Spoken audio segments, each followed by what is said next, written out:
السلام عليكم. dadka dhaxaya Soomaali cowboy waa raxan weyn adeer maaha nin hooyadii markii la gudayay qayladeeda maqlaayay Soomaali maaha saaxib way ogtahay Soomaalida laakiin ninkii nagu nabo annagana asagii hooyadiisii farciisan caynayna ninka qaniisadu u ololeynaayo ee kaniisada ka dhax khudbaynaayo ee macalinkiisa dugsiga caynaayo waa tiibada ayaan xirsi sheekadu ku bilowday waa oo baasaboorka Holland looga cishan gaaray ay carartay marka ninkaasi aanu lagu nabin ninkaas Soomaali cowboy noocu u dhaqmo ma naqaan anaga Soomaalida dadka la yiraahdo beesha raxan weyna ugu horeysa xagga diinta marka gabadha la gudaayo maxay tahay markay ay dhashay kadib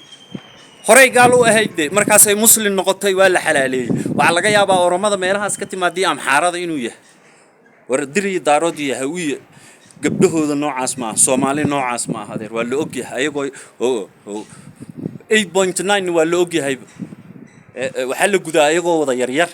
babies gabar iyo wiil shaano awlaadaha aruuriye broyaane yaleere laakiin se marka adiga Soomaali cowboy wax iiga dhigtid adeer Jordan kayga saxda ku taal kama aqaan Jordan kayga saxda hoos kaga taal kama aqaan marka nimanka nagu nabaayo iyo dadka nagu nabaayo ayagay u taala lafti gareen nama matalo cowboy nama matalo